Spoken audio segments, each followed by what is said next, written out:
Welcome to For Your Amusement, a theme park podcast that aims to exhaustively evaluate the world's most popular theme park attractions to determine if they are world-class. I'm Ryan Bergara. I'm Byron Marin. And for today's episode, we're ranking the top 10 original music pieces in all rides. That means shows are going to be exempt from the listing in this show. And also there's going to be a kind of interesting specific set of rules here, because when it comes to film scores, or not film scores, but ride scores rather, there are certain distinctions that we need to make up top here. For example, the music on Cosmic Rewind would not qualify for listing in this because, Conga by Gloria Estefan was not made by Mickey Mouse. It was made by Gloria Estefan. However, there may be rides that feature music from popular IP, but still created original music specific and unique to that ride, and those would qualify for listing. And this is separate from simply arranging music. For example,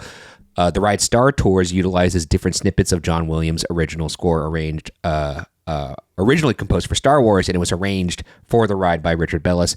That would not qualify because he's just moving around things that were scored for a movie and then retrofitting them to a ride. However, Richard Bellis did compose the Star Tours theme itself, so you could, list that if you wanted to. That also means Indiana Jones is out, because Tower of Terror is out, Splash Mountain is out, because all of those use just arrangements of movie scores that already exist. Though there was a pretty lengthy process to arrange the Indiana Jones score. We could maybe talk about that later.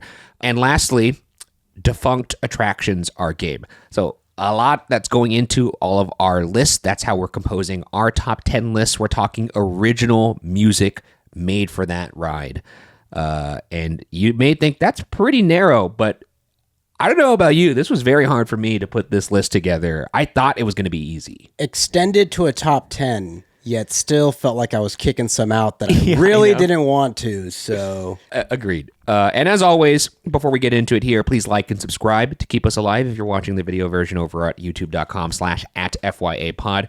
Or if you're listening wherever you get your podcast, rate the podcast 5 stars and leave a review. You can leave reviews on the Apple Podcasts app, and thank you for those of you who have already done so. They're very kind words. Perhaps too kind, but we'll take it. And if you want to go the extra mile to support the show, you could go over to fyapod.com and support us on our fourth wall, which is just another version of Patreon. You'll get up to 3 monthly bonus shows over there, as well as main episodes ad-free when they drop. And then also our merch is over there as well, and some other fun exclusives. Without further ado, why don't we go ahead and get into this? Is there anything you want to discuss up top, Byron, before we get into our list? Because I have some news for you. We got some ties here, so we're going to have more than 10 rides we talk about today, which is very fun. I'm wondering if it's an under over 15. We're going to talk about 15. I know there's so many honorables that barely didn't make my top 10 that I feel like I'm still going to have to rattle off at some point. But maybe they're on your list, and maybe they do work it into this list. So, are you taking the over or the under on 15?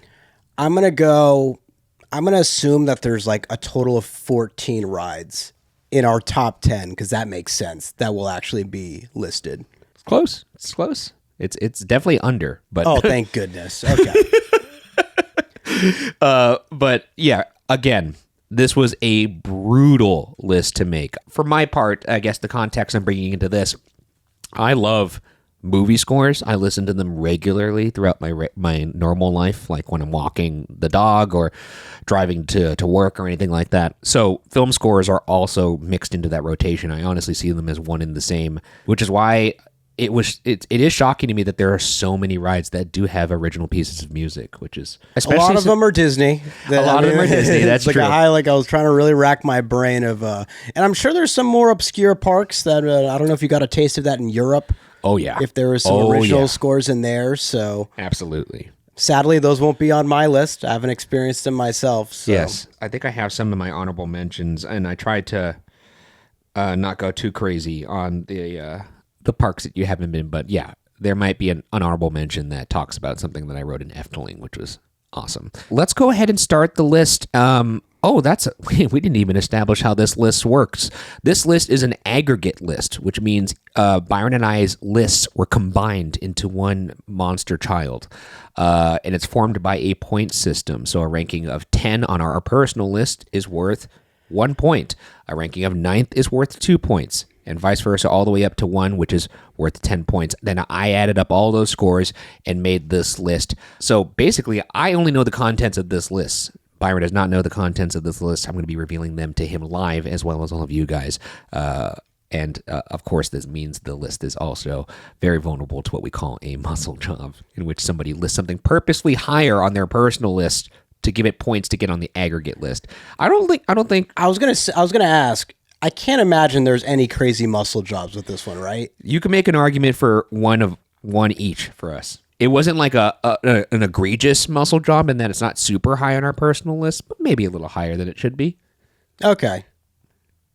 You don't look at me with those accusatory eyes. I don't know. We'll find out. All right, let's go ahead and start this off.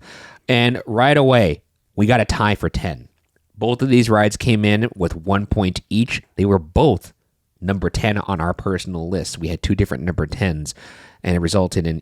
And that should also give you an idea of how spread out this is, because something sneaking onto a list with a score of 1... Wait, 1 point was 2 points? 1 point. Oh, okay, because 10B and 10A each got 1 point. It's kind of crazy. Kind of crazy that you can get these chef-prepared gourmet meals delivered right to your doorstep, and also kind of crazy that they're ready to go in just a couple minutes. Spooky season may be over, and if you're like me, you're probably coming off a major candy bender, which makes it all the more important to have access to meals that are ready to eat in just a couple minutes to help you stay on track and enjoy something comforting and delicious no matter how hectic the season gets. Factor has a very wide selection of weekly meal options, which even includes premium seafood choices like salmon and shrimp at no extra cost. I don't know about you, but that's something I could really fall for.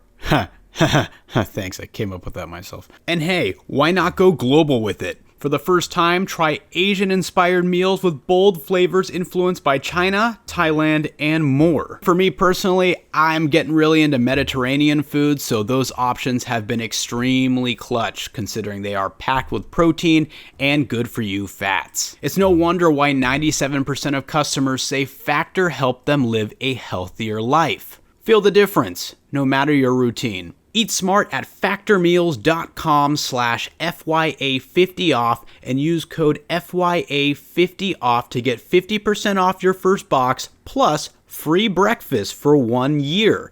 That's code FYA50off at factormeals.com for 50% off your first box plus free breakfast for 1 year. Get delicious, ready-to-eat meals delivered with Factor. Offer only valid for new Factor customers with code and qualifying auto-renewing subscription purchase. So let's start with 10B in no particular order here. This is just how I wrote them down. We have Stardust Racers, the day version, because the night version is very elusive. It's hard to find online. But I will say, an attraction having 2 versions, depending on whether or not you ride it in the day or night, pretty awesome.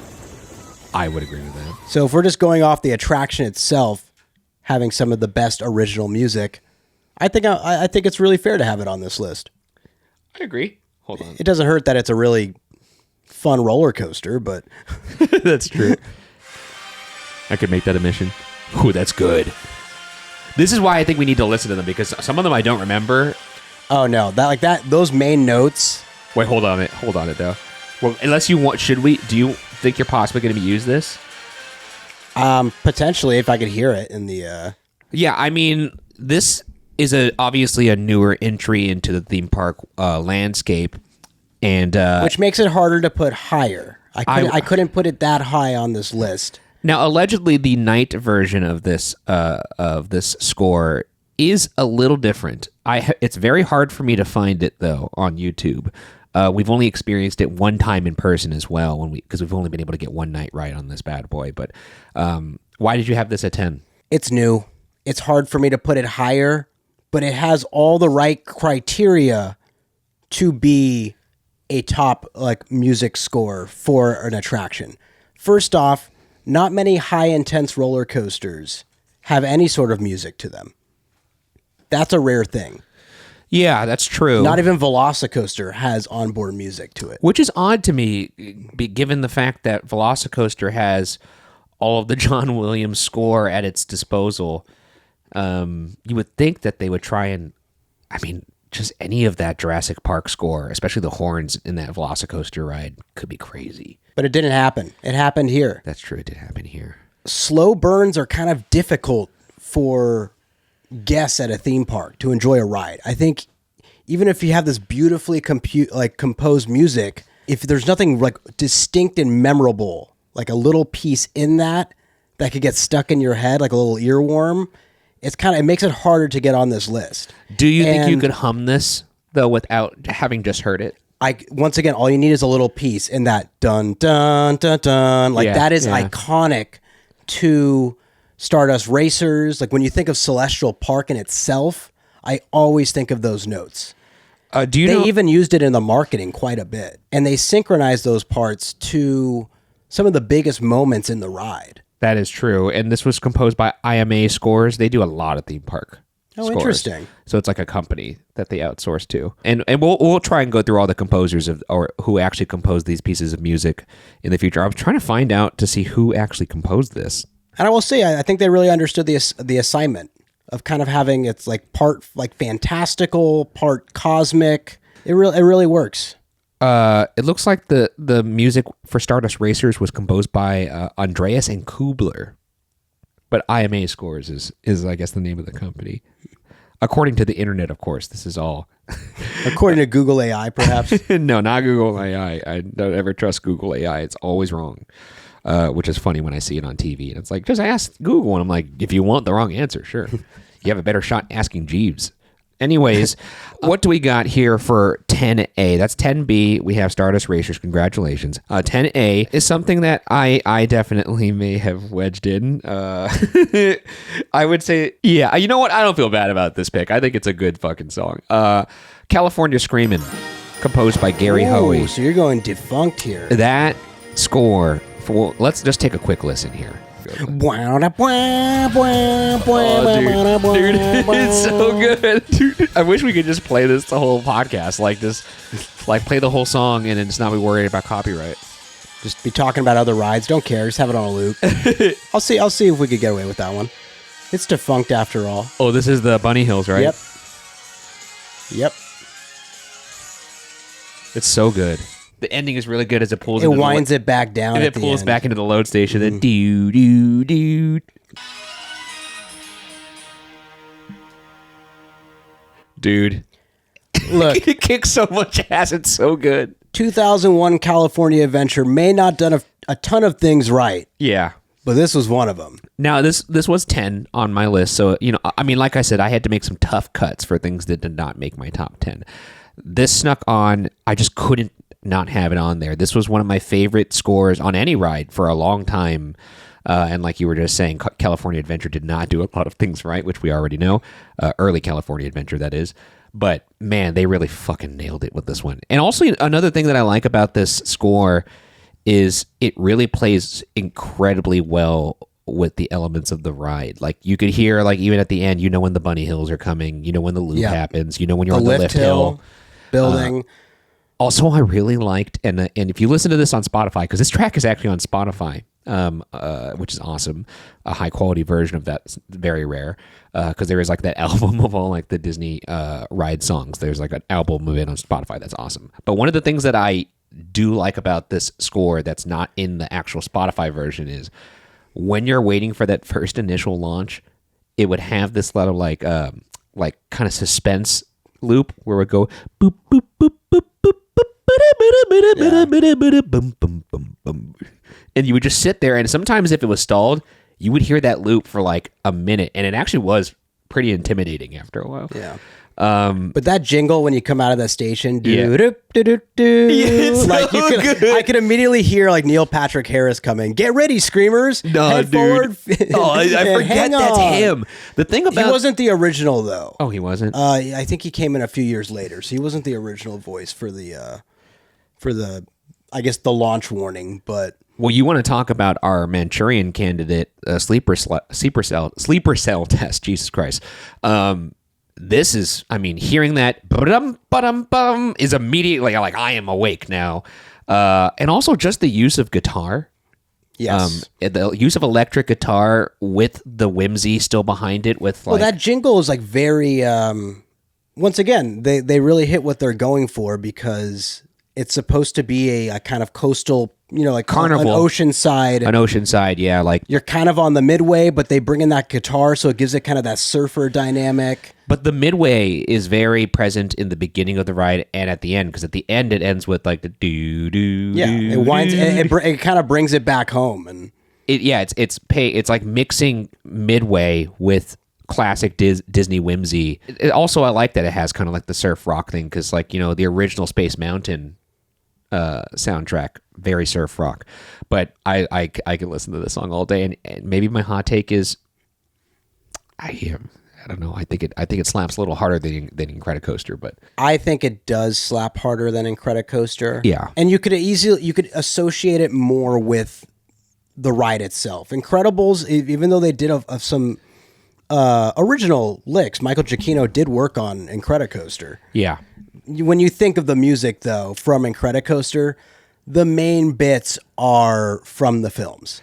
Yes. They do have the exception. I think you have that little they do bring in a guitar riff for that too. That little yeah. I think that is probably original. I'd have to watch the films again. No, Giacchino I actually think did Incredicoaster. He composed it. He made a tweet exclusive to the ride. He made a tweet of like the note sheet that he put on his like Twitter back in the day. Oh, I didn't realize. What I like about the Giacchino score, or Giacchino score rather, is that he actually kind of stays a little faithful to the California Screamin' feel, like you were just saying, in a weird way, by using his own score somehow. It is still a Pier after all. It's Pixar Pier now. But that's true. That being said, I think. Yeah, California Screamin's music. It's so good. A little more just exclusive to the ride. I love it. If they had like some sort of event where it's like you could ride this ride again with California Screamin's music only. Obviously, you can't take out all the Jacks from Incredicoaster, but I feel like it would be very similar to SoCal residents and how they come out in droves for Soarin' Over California. When it comes back for Food and Wine Festival, they should just make Screamin' be an offering. I mean, how hard could that be? You just switch the onboard audio track. That should be like you go into QuickTime. I mean, you got there's some incredible stuff going on though. Was that an unintentional pun or? No. I mean, you got the mannequins and it was an unintentional pun, Ryan. Moving on to number 9, though. That is 10 for all you keeping track at home. We've just finished number 10. Number 9 comes in with a score of 2. This was not on Byron's list. This was actually only on my list, and it was number 9 on my list. Ends up at number 9 on the aggregate. We're, of course, talking about Space Mountain, but not so fast. Another Giacchino version. We're talking about the Dick Dale version. This is the original Space Mountain track before it was rethemed. Do you know offhand what year they actually changed the theme? 2005. Wow.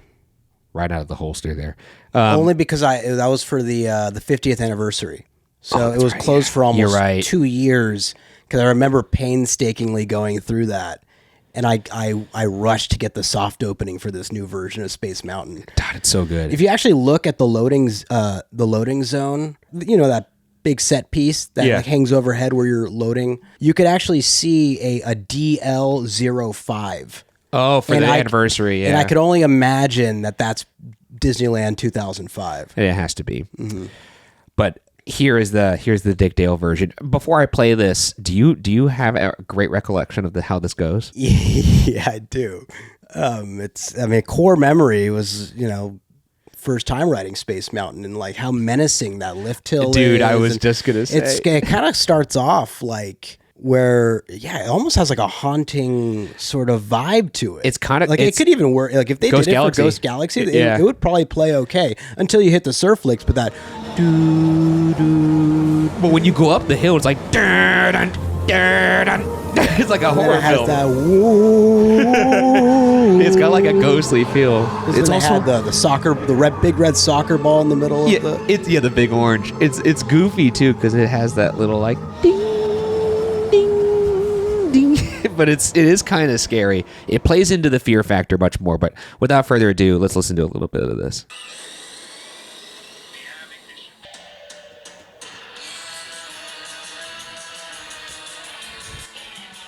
Dude, it fucking rips. It's so good. Those 4 like drum kicks. I know. When it takes off is so nice. That mixed with the soundbite of "We have ignition." Thump, thump, thump, thump. I love that guitar drop. That pew! It goes back to load. Oh, it's so good. Yeah, I mean, look, I like the. Here's the thing: the Giacchino score plays up the majesty and the spectacle of Space Mountain, and also the effects change. So the lift hill in the New Space Mountain, you have like that little red Tron wall, and you have the power exchange transfer tunnel, and then energy level at maximum lift hill. That guy, that all plays into just the majesty of being in a space station. I feel like where the original Space Mountain and the score mixed with the effects that they use plays much more into the scariness, the vastness of space, and the not so much the spectacle, but more so just like the scale and the mystery of that. So I've always had a soft spot in my heart for this track, and I have to say I am extremely jealous of anybody who got 2 first listens, first rides on Space Mountain when it because you imagine what I mean by that is, could you imagine riding Space Mountain for decades, or not decades because it opened in the 70s? It might have been, it's late 70s or early 80s. I'm slipping my mind now. Well, you could probably say you experienced it for at least a decade, a little over a decade before they added the onboard audio track. Imagine riding that, being used to it just being a dark, just audioless experience, and then they're like, "Oh, we're gonna go down for refurbishment and come back," and you get met with this Dick Dale score. People must, and it's the first time they ever use onboard audio in a Disney park. People must have lost their goddamn minds writing this when this actually first came out. Oh, for sure. I think it would have been mid-90s, right? Because it came after Space Mountain in Paris. So it was the second Disney ride to use onboard audio because... That'd be my best guess. I know it's after Disneyland Paris's. But either way, just the fact that someone was able to experience the Dick Dale score for the first time and then know they're changing the track, they have a new composition from Michael Giacchino, and then experiencing that one. I mean, because I remember like you, when they did reopen this ride, I was so excited, and I had no idea how much they actually were going to change. But in addition to the new visuals, that new track really slaps as well. But I always am going to have love in my heart for this original. Do you have? You don't have this on your list, so I honestly kind of put it as Space Mountain as a whole. I know they're completely different musics. Yeah, I kind of tangled them in there as just Space Mountain. So it's somewhere on my list. I will say that, but Cowardly. There's only 10 slots. I don't. I'm going by the ride. It's a package deal. I don't know if you. And they're both terrific. I go back and forth. Part of me leans towards this one just because it was my first time on Space Mountain. It did feel like I was overcoming something that I was kind of afraid of. I'd never been on a coaster in the dark. I remember it was my 8th birthday, and they definitely play into the dark and the fear. Yeah, so I don't know. For core memory's sake, I do love this version. They should do a 90s night where they bring this back. Yeah, because it's still the same layout, so it would fit. It would fit. It would still work. That's a good idea. Maybe not even 90s night, just nostalgia night, where they bring back all people's fan favorites from back in the day of rides of this nature, where you could just swap an audio track and make little nerds like us very happy. But they won't do that because they hate joy. Anyways, moving on. That is number 9. Now to number 8. Number 8, much like the last one, was not on one of our lists, and it was not on my list, but it was on Byron's list. It was what number was this for you, Byron? This was number 8, and we are talking about Mickey and Minnie's Runaway Railway. It was not on my list. I know you don't love this one. I'm going to actually request that we don't listen to this one, you and I, because I know this one pretty well. I think everyone does, and that's why it's on here. Nothing can stop us now, huh? But and then you can just go into the track from there. I don't need to. We've used it in multiple episodes. Yeah, I mean, you can play a little bit. If you don't, for some reason, don't know this track. I don't have to play it because I know that it's already in your head. Well, let's play it a little bit.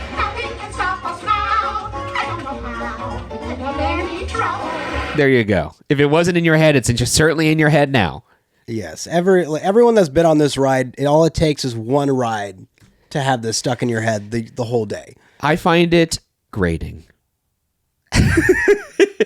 I don't know how else to describe it. And maybe you could just accuse me of not liking Joy, which is totally fine. Look, I don't want to yuck anybody's yum. I just personally find this track very annoying. But I could see why other people don't. And by other people, I mean most people. I think I'm very clearly in the minority here. But when this jingle comes on, it's tough. It's tough. You're listening to it a lot. You listen to it in the pre-show. You listen to it in the ride. You end the ride with it. It really hammers you over the head. It works. That's what I'm saying. This is one of those components that works for a ride. So when you say, do you like it by the virtue of it's memorable, or do you like it that you enjoy it personally? I do enjoy it, Ryan. Well, there you go. Then it's fine. It is simple. It's easy to get stuck in your head, but it elicits a sense of joy. They have music throughout this ride, not even the Nothing Could Stop Us Now. That's really nice. And then they kind of bring it down at the end. Like in the resolution, where you're getting like an acoustic coffee house version. He's serenading Minnie Mouse and all of you as you pass by at the end of the ride. It's pretty nice. I do have to say I do enjoy the acoustic version. That's Mickey and Minnie's Runaway Railway. Nothing could stop you from listing that, Byron. That's right. And that's what you've done. Moving on to number 7. This is, again, a tie. We have a 7A, a 7B. These were both our individual muscle jobs. Each of them had a score of 4, and each of them, I believe, were if my math is right, number 7 on our lists here. I had, whose do you want to do first? Let's start with you. Mine was Spaceship Earth. I don't consider that a muscle job. Well, 7, I mean, it wasn't on your list. No. It had my 10 spot for a little while, and then I gave it the boot. Bastard. I had to give Universal some love, man. Now I'm doing the Spaceship Earth. This is the Bruce Broughton version, so let's play a little bit of that. Is it bad for me to not know what the music is until I hear it? But if I heard it, I'm like, oh my God, Spaceship Earth. Yes. And I love this ride. Yep, there it is. I like the little goofy parts when you could see the future. I'm sent back to that tunnel. Epcot documentaries of making the park and stuff. Ray Bradbury. That's what I think about whenever I hear this. All the different sections. I mean, it's no doubt a beautiful score. I think the reason why this may not have made your list, and I understand it now, is it's not exactly memorable, but it's undeniably extremely pleasant. I am, when I hear it, it would be hard for me to hum this, I have to admit, which is, I do think that's actually very important. You should be able to hum it. But when you do hear it, you hear it and you're there. There is a nostalgic sense to it that puts you on the ride. No, and you're instantly in the Star Tunnel on the dark, especially the beginning and the ends. I also like that each of the transitions between the different eras we're going through still have elements of the score that, all make it a cohesive audio experience, but the beginning and the end in particular. And the end is what actually gets me the most nostalgic, because that's when you see the reveal of what your future is with your stupid little head on the screen. You're going down the blue lights. You're kind of going in a decline, so you're kind of just chilled yeah, out. It's like that Haunted Mansion effect where you're just like, wow, I wish I could just do this forever and just take a nap. I have taken naps on this ride. I have footage of it. It's amazing. It's the best nap ride, even though I love this ride. But if you've been on it enough times and you could you have some time and you want to just take a little park nap, oh boy, it's beautiful to fall asleep to this music. Because I like the little twinkles, I think it's like a xylophone or something when you're in the little twinkly lights. But Spaceship Earth, that's my number 7. And then moving on to Byron's number 7, we have Journey to the Center of the Earth. Journey to the Center of the Earth is a fast-paced adventure that includes sharp turns and sudden drops over rough. I actually believe that's also a Bruce Broughton joint. Let me just make sure. That should be Buddy Baker. Never mind then. It's a Buddy Baker joint.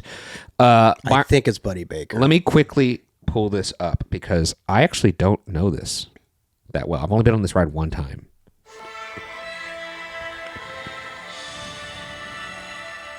There's a lot more peace in this in the beginning. Like, when are we on the ride yet? No, well, they play it in the queue Right. and they play it in the ride. They have some of this in the ride too. Yeah, because a lot of the ride is pretty intense. So I'm like trying to figure out where if we're going to hear some of that in this. I think the most intense parts of the ride, they don't even play music. That makes sense. When things get is there more more in intense. this, or should I? No, there's like a gentle, like where it goes into kind of like the little piano part where you're in like Ooh. the bioluminescent area. That's what I want to but- hear. Okay, that's amazing. I have to say, I actually think it's interesting that these are both of our 7s and both were not on either of our lists, but I actually kind of understand why both of them weren't on both of our lists. In the sense that I don't think either of these are exactly memorable in the sense that you would hum them, but they both are very cinematic. Like, they are songs that feel like they're ripped off of a movie score as opposed to on a ride. And it makes me realize that what makes a great ride onboard audio track, a great ride score, is something that feels cinematic, but also very easy to hum and compact enough that like there's not like orchestral breaks. Like this and Spaceship Earth have these like kind of meandering orchestral breaks, which are great for movie scores, but for like a ride song that like, you know, like a California Screamin', 2.5 minutes compact, you could see the ride in your head as you're going through it because it's very I don't know, I guess big or sharp in its transitions, where this and Spaceship Earth, they're kind of like, it's more of a flow, more like an actual movie score. That's interesting because I actually find a lot of this to be very redundant. It's like those 4 main notes and they kind of do it in different like arrangements, I guess. What's Depending on the tone. dun. It's a dun, dun, dun, dun. You know what it also, I really like about it, and I mean, this is not just me saying this because I'm a homer and I'm half Japanese, but it's a very Japanese sounding score. Interesting. Like it sounds this like, well, let me just real quickly, I want to play this little piano part again. It feels like this could be in Zelda.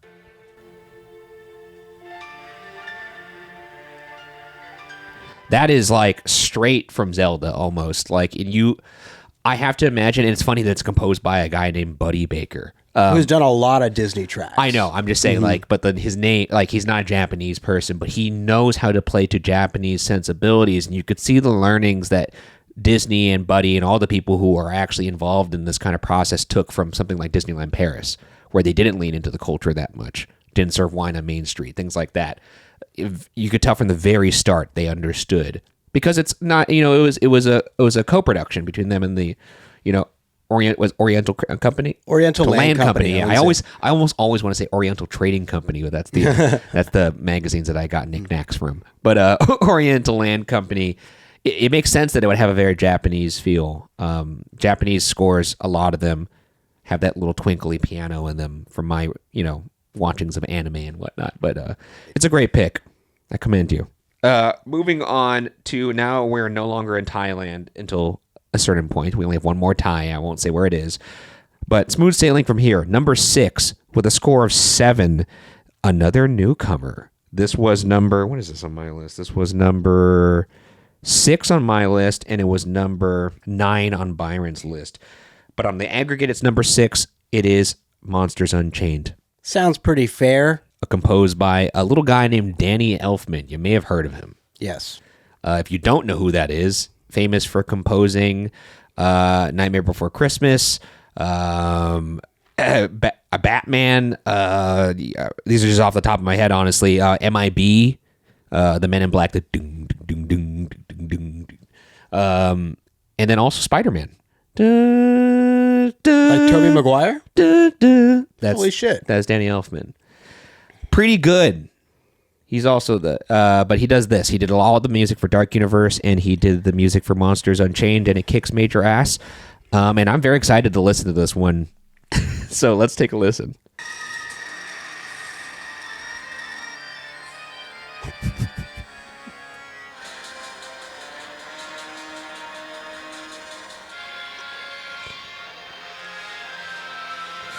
Yeah, I mean, again, it's interesting now because, you know, we were making these lists, we're doing the research, I'm hearing the tracks in my head, and we're listening to these tracks now before we talk about each of them with you guys, just to get some final last looks on them. What's evident to me about this one is it's very much like a movie score. Like, it's not as very hard to hum, not as memorable in that sense, but if you've been on the ride, you could understand all the little nuances of it, and it has the little nuances of a movie score in that it's, it's not as snippy or like packaged as some ride scores are, which you can either like or dislike, and it could make it go on your list or off your list for that. A lot of reason. this works more subconsciously. It does, and it's because and also it's a new ride. I haven't been on this as many times as Space Mountain, for example. I've been on this ride maybe like 5 or 6 times, and I feel very fortunate to have those 5 or 6 rides. But I can't see the ride as cleanly in my mind's eye when I'm hearing it as some of the other scores, and that's probably just because of the history of it. But there are parts that I can see very clearly. It's like manufacturing bounce. It's a bounce machine at the end there. What do you think about this score? Because you had it on your list too, albeit lower than I did. I had it at 6, you had it at 9. I couldn't put it higher mainly because A, it's a new attraction. Yeah. Need to get a better feel for it. And B, like you mentioned, it's not quite as memorable. Yes. But it undoubtedly makes the ride what it is. So I feel like it had to be on it. I maybe, in future rides, maybe it'll find a higher spot on this list. So I just couldn't give it a higher spot than all I knew was I had to acknowledge it. I think it's going to withstand the test of time of being one of the great attraction scores. Yes. I just don't know exactly where that's going to land. So as a newcomer, I think it's fantastic, but there's no particular moments that you're going to be humming throughout your day. No, and I actually think you probably listed this properly. If I could redo my list, I probably would push this a little lower. I'm not angry with it being number 6 on the list. It's not top 5. And also, Danny Elfman at this point, no stranger to composing for e-ticket attractions. He did Mystic Manor over in Hong Kong. That's true. Which we have not experienced, and I'm sure that for many of you, for many of you who have experienced Hong Kong Disneyland and Mystic Manor, might deserve to be on this list. And that's actually a great call to action just in general. If there is something that's not on our list that you think should be on the list, please comment it and explain why, because I will go through these comments and just listen to all of them because I love scores. And that goes even for like parks that are regional, that are far away from us. Even more so, I'd love to hear those because there's some great scores in regional parks, namely things like Alton Towers has a bunch of them. Let's move on to number 5, going into the top 5. And of course, rounding out that top 5, we have a classic banger. Love it or hate it, run from it. It comes for you all the same.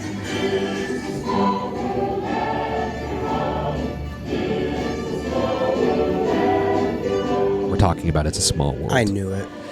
This was number, let's see what is on my list. It was number 8 on my list, and it was number 5 on your list, Byron. So let's start with you. You had this higher. We don't even need to listen to this one. We get it. The Sherman Brothers, Yeah. always putting out those Disney bangers. They are. I don't know. This one will get stuck in your head. There's no way to avoid it. Absolutely. Maybe the most of all time. Is this the most earwormy song of all time? Regardless of film score, movies, not film score, movie score, the same thing. Movie score, ride score, any music that has existed, is this the most earwormy song of all time? Maybe. It'd have to be in the conversation. It'd have to be, right? Yep. And that seems like an insult. In some ways it is, but in a lot of ways, that's pretty prolific for that to be in the conversation. This thing is playing for like 15 straight minutes. Yeah. This thing is giving Happy Birthday a run for its money in terms of memorability. It's pretty crazy. I can't say in good conscience that I enjoy this song sonically, but I enjoy what it represents. I enjoy the lyrics. Such a joyful message. Joyful message, all staring at the same sun. And even when it's not playing the lyrics, just the jingle of it. And also just they worked a lot on the construction of this ride when they were putting it together, of how they could mix the different versions of Small World that play in the different countries, that it was a smooth auditory experience as opposed to like songs just mashed together. They made they kind of pioneered that technology to make room to room music flow into each other as opposed to work against itself. Storytelling, I suppose, through the music. So it's a pioneer in that sense. It's one of the first. It's one of the best. There's a reason you know it. I don't know what else we could say. It's iconic. It's the Sherman Brothers. Just iconic, but it does piss some people off. It certainly does. But you know what doesn't piss people off? Our number 4 with a score of 12. This was number 4 on my list, and it was number 6 on your list, Byron. We're talking about Space Mountain by Michael Giacchino. The new version of Space Mountain. I drive to this song all the time. Whew. Much more into the majesty, not into the fear of space. It's more the wonder of the space. wonder of space as opposed to the fear of space. And what a terrific experience you are going to have in space. Again, Dick Dale plays into the fear, the vastness of space. Michael Giacchino, his version plays into the wonder of space, the majesty of it. And I guess it's kind of like, what kind of person are you? Do you like that? Do you like the fear? Do you like looking into the scariness of what's possible, or do you like looking into the possibilities of what is possible? I suppose. I think that makes sense. Personally, I love the horror genre, and still I prefer this version just because I think it fits the ride better in terms of the actual coastering part. The Giacchino strings that kind of like dance along. It works really well with the elements. Oh, it's so good. And maybe I'm trying to think of another score that captures a better work with a drop in the track being the actual ride track. A little floater hill.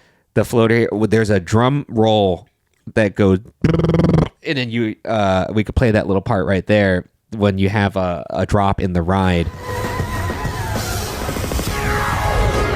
I'm able to identify that moment on the ride more so than any other onboard audio track, and I'm very much there when I hear it. Even if I'm on the freeway, I'm drumming on my steering wheel in that part. It's a fantastic score and very memorable, easy to hum. I was in a lift recently. I forgot about this. Did I tell you about this? That I was in a lift. It picked me up from the airport, and this came on his Spotify shuffle, and he got really embarrassed. And he was like, "Oh shoot, sorry, this is." And I was like, "No, leave it. I love this ride. I love this score." And he's like, "I love driving on this to the freeway all the time." And then we both, instead of like geeking out and like talking about ride scores, we geeked out in the truest sense in that he turned it up, and we both just remained silent and listened to it and just kind of like nodded our head and doing the drum roll in the back of that lift on the freeway. Oh my god, it's so good. It's funny because this is Michael Giacchino a year and a half after the first Incredibles film came out. Yes. And if you listen to both of them, you could kind of see what mood he was kind of in. And you could also see why they had him score the Incredicoaster. I mean, this is Michael Giacchino at the height of his powers right now. We're watching a roster of songs, a body of work in progress right here that I think is going to be up there when they talk about it at the end of the day. I mean, obviously you have the GOATs like John Williams and Hans Zimmer, and back in the day Bernard Herrmann, but this guy, he's pretty good. Just using all those pieces of the orchestra, like when those like trumpets kind of come in, like yeah. Bum, bum, bum, bum, bum, bum. I don't know if those are I'm not a music expert, but I'm also glad to see him get his flowers in this list. Not that he cares or even knows about our little show, but I will say that it hurt me not to put Incredicoaster on here or to not put Ratatouille, because those are beautiful scores. Ratatouille in particular might be one of my favorite scores, period, of all time. And I almost feel like that works against him in the context of this list, because it's just taking the beautiful scores that he made for those films and putting them on rides. So it's almost like I'm kind of like in my mind penalizing because it's not truly custom like the Space Mountain score is. Because like you put this score next to the Dick Dale score, you don't even recognize they're from the same ride. Honestly, that's how different they are. Though Giacchino does have little nods to that every now and then. But moving on to number 3, which going back to Japan, can you guess which one we're going to go to? Maybe one of the... my gosh, I don't know. Follow the compass of your heart to that answer. Yeah, that's right. This is the Japanese It's a Small World, essentially. We're talking about Sinbad's Storybook Voyage.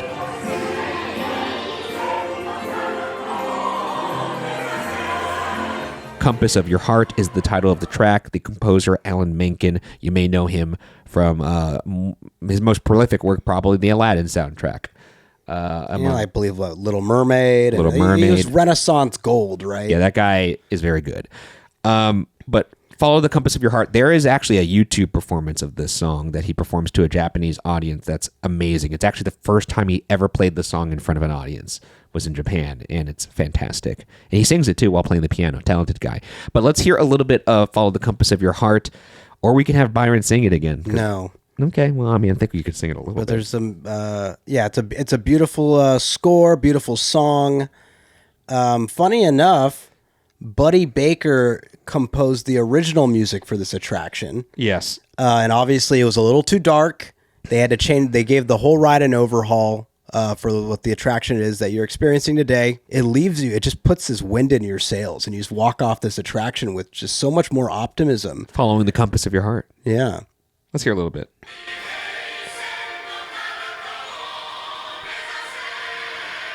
God tier for sure. There There is some YouTube performance though that has some other like vocalists and stuff like that. That's like very neat too. That's in English. We could add another one to that. We could have you sing it right here. Look, there's an episode that we did on this attraction. I'm just trying to feed the. And now I'm just trying to boost those clicks. I'm trying to feed the FYA holes here. We're gonna hear them lovely chords. Let's hear them vocal chords dance. I don't know. I'm a few days off an illness. I can't. Okay. There's the Sinbad episode. If you do want to find me singing. You could cut to a clip of that right here too. No, I'm not cutting to a couple of. You can go find it. Oh my god! It's in the Sinbad episode.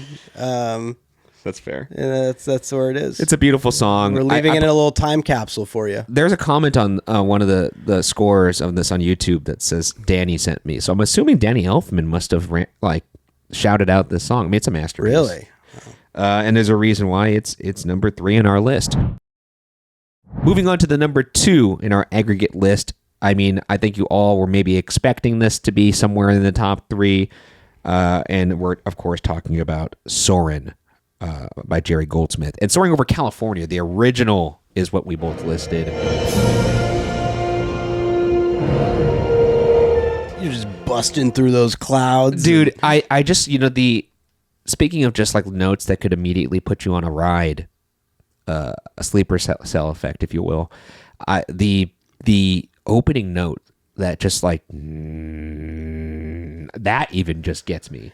I can't tell, is that part of the score, or is that the soundtrack, or is that like a sound effect? You're talking like right after the soar in the tower, and it's a doom. No, the beginning, there's like I think that's a long cello note. Yes. This is you're in the clouds right there. And then the fluttering, that sounds like wings fluttering, like a bird flying. That long cello note takes place when they're rising you up through the darkness, yes. Right? And then you get the little as the clouds start to clear away, and you feel like a bird flapping your wings. It's so good. And then just God tier transitions between scenes in the music here. You feel every part is exactly what the scenery is invoking. It's a magical thing, like when you go over the ocean and it gets a little gentler, or you go through a little do do do do do. Yeah, do do do do do do. And then, or that's the Malibu scene, I believe so. And then, or you get, when you're going through the people kayaking, it's also very, very nice and scenic and calm. I love the western. Yeah, the little horses clopping. It has a little Spanish guitar in there too. Yes, that's so nice. Going over the orange field, and then of course it gets very like military when you go to the military base. Just great transitions, and maybe one of the more memorable songs that you could think of. Jerry Goldsmith, the GOAT, also did Jerry also did the Soaring Over the World. So, and we talk a lot about the making of this song over in our Soarin' episode, so you can head on over for that if you want to know more deep insight into how Jerry accomplished this masterpiece. That being said, let's move to 1A and 1B, and these are in no particular order. We had them in reverse order of each other. I kept going back and forth. I could not. Mine was pretty resolute, but I could get why you'd go back and forth. Mine was 1. My 1 was your 2, and your 2 was my 1. With a score of 19, because it was number 2 on your list and number 1 on my list, we're talking about The Haunted Mansion. Listen.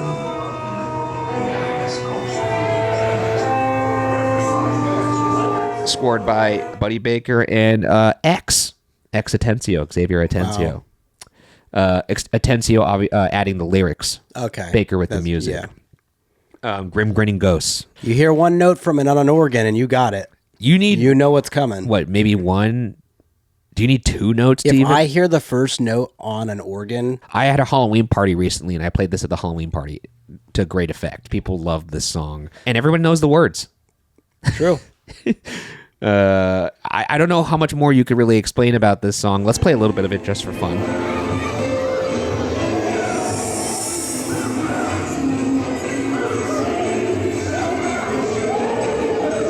It's very obvious when you transition from the Coates portion of the ride, Claude Coates that is, to the Mark Davis portion, which is a little bit more jovial and fun. Same notes, but then it gets bouncy. Yeah, they use the same motifs in terms of like the da, da, da, da, but that's either gets happy or it gets sad. You could kind of go both ways with it, and the song, as a result of having that fun mix of the humor and the scary between Coates and Davis, you could hear that in the song too, and they play very well with each other, and ending in a full-scale romp in the graveyard.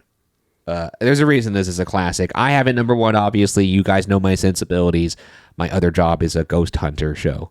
But I like spooky, so it's no surprise to me that this would be number one. But I get why Byron had his number one, what it is, which is, let's just say it, Pirates of the Caribbean.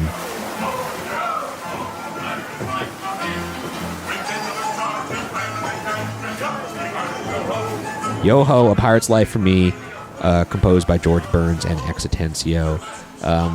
Yeah, I mean, these are going to sit at the mountaintop no matter where you go. It's crazy because they're right next to each other at Disneyland. They're Yeah. built like right after one another. Exactly, similar era. So they just really had that lightning in a bottle during that time. They're Late 60s, early 70s. this is, you know, when you were saying you were going back and forth, it is very tough for me because Bayou Banjo is actually just a song I listen to all the time. It's the actual just banjo portion of the Bayou scene at the beginning of Pirates of the Caribbean when the guy is sitting on the rocking chair. I listen to that all the time to calm myself down. Isn't that just the banjo of Will I Come From Alabama with a banjo on my knee?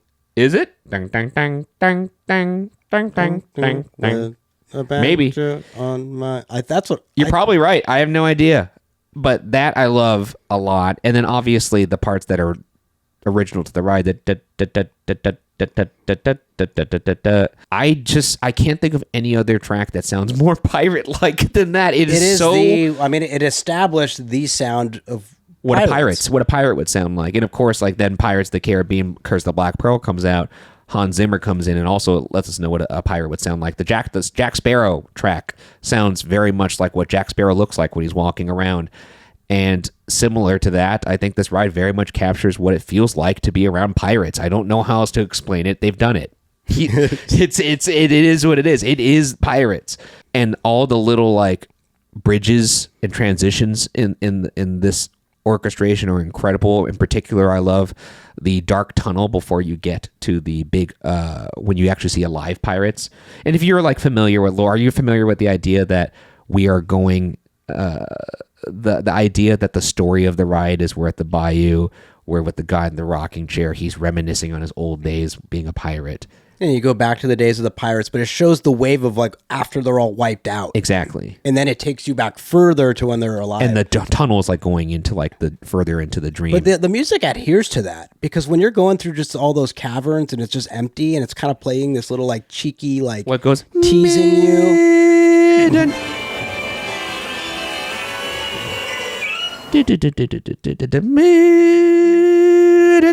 And it's not playing like the big full arrangement yet. No, it's just little bits. And that's what I'm talking about, like the bridges in this ride. Like that tunnel is pretty devoid of score except for the little... The little flute, the little playful flute is the establishment of like... Because pirates, they're mischievous guys, right? Yeah. And the flute does a really good job of... and I believe it's a flute. Of establishing that mischief. Obviously, mischief, you know, talking about them doing horrendous crimes and acts against humanity, you know, like setting villages on fire, and that's like the least offensive thing they're doing, in addition to pillaging and other things. But we love the sanitized version. Yeah. But no, it's a romp. we're talking about Small World being one of the most earwormy songs of all time. Yo ho, a pirate's life for me. Any child who hears that for the first time is changed forever. And I don't know if I could say that for It's a Small World. That's fair. Or honestly, at this point, I've been on Mickey and Minnie's Runaway Railway. Oh my God, dude, no. The kids love that song. But they also love Yo Ho. I hope so. I hope so too. That's why it's on. That's why it's number one. Tied with.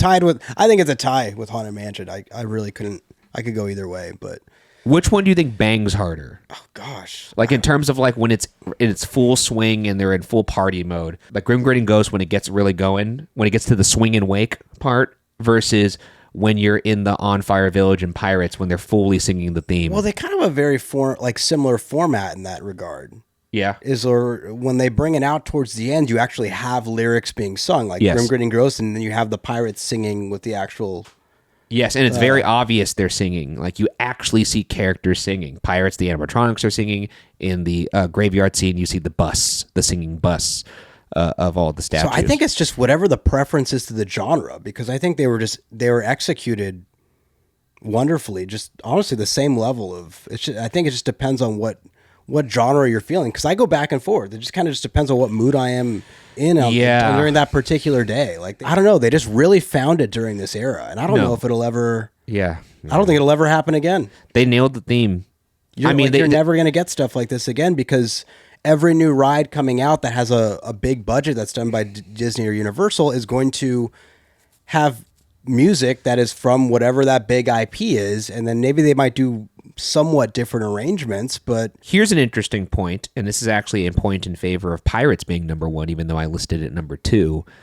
When it comes to the movie versions of each of these rides, well, the Haunted Mansion films didn't do it any favors. No, but what I'm going to say actually is Haunted Mansion, they actually tried to kind of incorporate parts of Grim Grinning Ghosts because they felt they needed to and they could. I think is actually the more important distinction. Whereas Pirates, they didn't even try.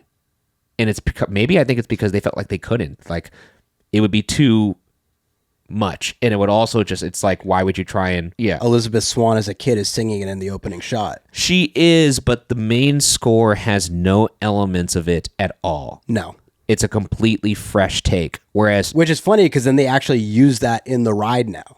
I know. For the battle. But Haunted Mansion, they do try. And I think the fact that they're willing to try means maybe you could make the argument that it's a little less iconic, because it's like, okay, we'll try a modern rendition of this song. Like if you look at the new Haunted Mansion soundtrack, and I'll double check to confirm this, I'm pretty sure there's a track that's actually titled Grim Grinning Ghosts. Hold on.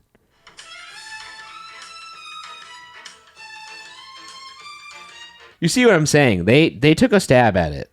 No pun intended. And maybe that suggests it's not as sacred as trying to go after the pirate score.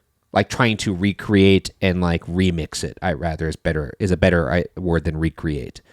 If you're willing to remix something, does that suggest it's more iconic or less iconic? I just don't think it should suffer off the film. I felt like they needed to kind of throw it like, hey, remember the music from Haunted Mansion? Yeah, I guess the reason why I'm bringing it up, though, is it's the company that itself owns these properties, what they are willing to do with their IP. They weren't willing to try and recreate, or maybe it's not Disney's opinion, it's just the opinion of the individual composers. Hans Zimmer, obviously pretty fucking good at his job, pretty well known. I'm going to make a fresh take. Chris Bowers, who does the new Haunted Mansion soundtrack, no disrespect, not Hans Zimmer. Maybe I'll try and stick to a template here. So maybe that's what it is. It was just a kind of an interesting lens to look at it of like, what does Disney think of these two tracks? And that's the only thing I could kind of like come to. But I agree with you. I think you like Pirates, you're going to like that Pirate score. It's what Pirates sound like. If you like the Haunted Mansion, that's what a Haunted Mansion sounds like. So I think they're very interchangeable, and I think they deserve to be right there at the summit together. You know what's crazy to me? Is that Big Thunder doesn't have an onboard audio track by this point. Doesn't need it. But you could imagine if they did? No. You wouldn't want it. I don't think it needs it. I think it's kind of like Expedition Everest. I think they don't need it. I think you could use it there too. There's not one ride I could think of where if I had the option to have music, I would say no. I think they kill the ambient noise. Like, it's so good. For thunder, for sure. Yeah. Just hearing that whistle and stuff. Like, I don't know. I think it could. Anyways. I don't think everyone needs But that's 1A, 1B. That's the list. Let's move to some honorable mentions and then dishonorable mentions, and then that'll close us out here. But honorable mentions, these are, of course, items on our list that did not make it onto the main list, but we wish they would have. Byron, you want to start?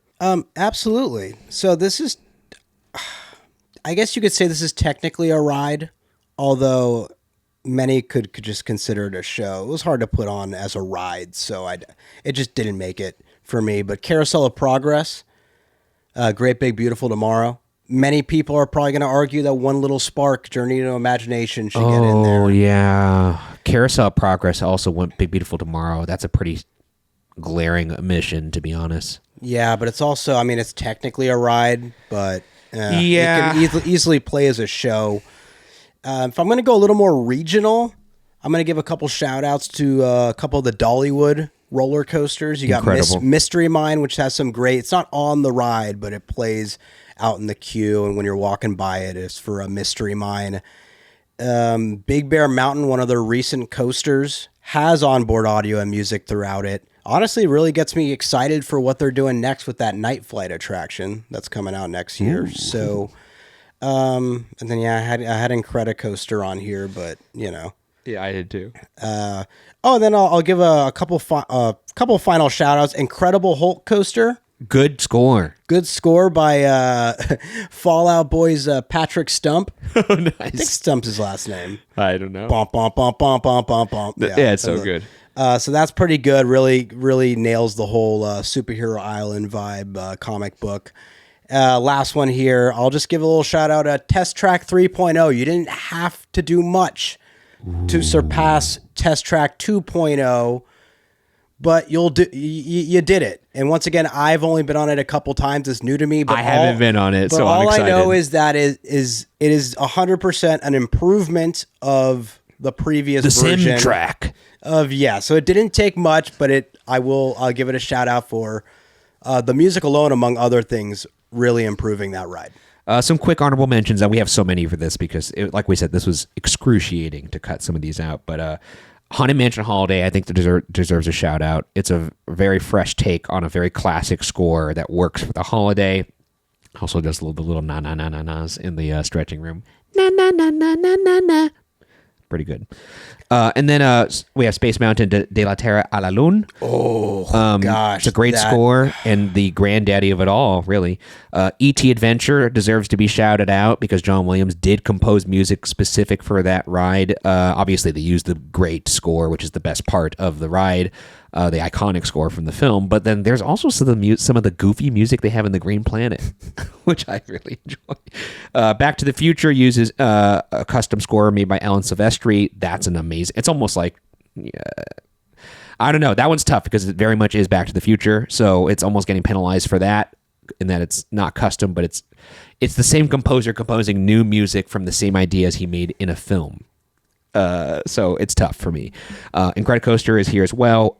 Some regional shout-outs. Wicker Man over in Alton Towers. Ooh. Incredible score, great Woody, great pre-show. Love some good wood. Symbolica over in Efteling is absolutely incredible. Really, really fun score. The Flying Dutchman, I believe, also has a fun score, if my memory serves me right on that one. And of course, Danse Macabre, but that's also just using a song that already pre-exists, but they use it to great effect. I had Stardust Racers Day here as well for my honorable mention. And also, you know what? It's worth it. I think we should shout out, even though it doesn't qualify to be listed, the Indiana Jones Adventure soundtrack was arranged by, as I mentioned in the beginning, Richard Bellis. And even though it's not a custom track, so we couldn't list it, the work of arranging a pre-existing score, I think, is interesting and maybe worth shouting out a little bit. This is an excerpt from Richard Bellis' book, The Emerging Film Composer, An Introduction to the People, Problems, and Psychology of the Film Music Business. This is a direct quote from that book. So here it is. And it's about Richard Bellis and the process of arranging the music for Indiana Jones Adventure. And it was a lot. here we go. We had broken the ride into about 10 queues. All queues had long tails in order to accommodate changing the moment that the next incoming queue would start. This would allow us a minimum amount of slip and slide, a few frames at most, with which to accommodate future tweaking. There were to be 2 versions of the ride, which meant that about 4 queues had to be timed twice, once in the A scenario and once in the B. This then meant that we had 14 queues to time. Being the anals that we are, we knew we should time each one at least twice. Then came the proverbial fly in the ointment. We were informed that the vehicles were incapable of reversing direction and that we would have to complete the full ride each time. Okay, so we had 28 timings, 14 queues timed twice, and 2 stopwatches, 2 pencils, and 2 legal pads. It stands to reason that if Ed and Adam time alternate queues while I sit between them and conduct starts and stops, we should be done in 4 trips or so. 4 rides at just over 3 minutes per ride. Dare I utter the words that fill composers' hearts with overwhelming fear? Sure. How long could that take? What followed, of course, made the agony of the spotting session worth it. An 86-piece orchestra for an afternoon at Todd A.O. playing what seemed like a medley of John Williams' chase cues.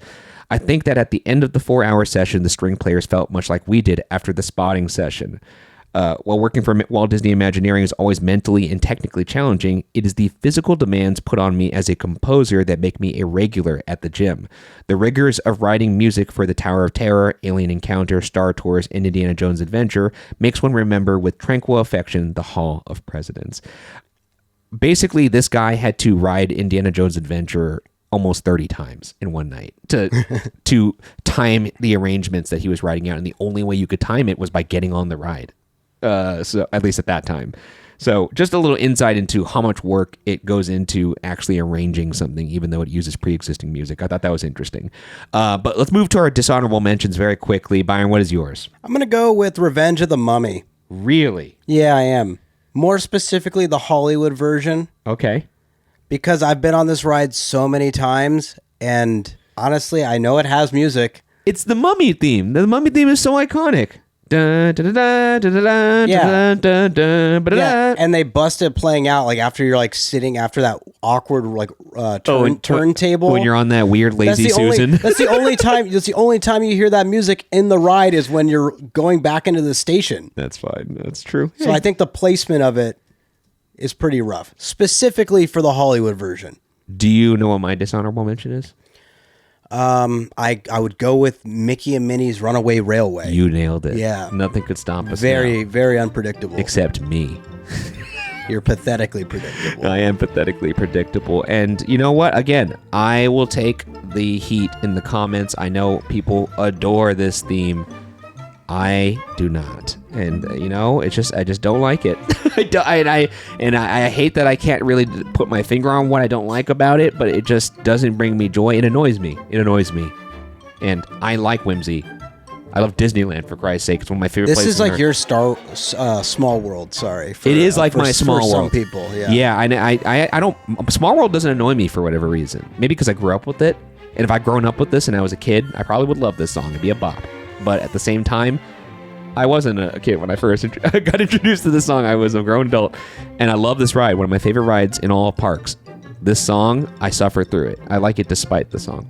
It's such a big part of the ride that I'm surprised that you still love the ride. Because the ride's so good. That does it for this episode For Your Amusement. Thank you all for joining us. Again. Now you're listening to some great music. Yeah, that's right. I don't want to say it's from us. It's from a library. Yeah, it's from a stock library. That we pay for. Pay for. And if you did like this episode, make sure you like and subscribe to keep us alive over here at youtube.com/@FYApod. And if you're listening to this in your car or wherever you get your podcasts, rate and subscribe, rate the podcast 5 stars. And again, you can leave reviews over on the Apple Podcast site. And a lot of you have already done that. So very much a big thank you from Byron and I to you guys. We appreciate the support of the show. It actually does help us keep this thing going. And especially all of you folks over at FYApod.com, which is our fourth wall. Thank you for being a member there, being an FYA hole, and having fun with us over at World Class Kangaroo Court, which we're shooting tomorrow at the time of this recording, because we're recording this on a Saturday. With an FYI pod on the way, too. That's right. We're recording this right before Game 7 of the World Series. And Byron and I are both diehard Dodger fans, and we are nervous. Anyways, But that does it for this episode. Thank you for spending your time with us. Enjoy the rest of your day, and we will see you all on the next ride. Bye-bye now.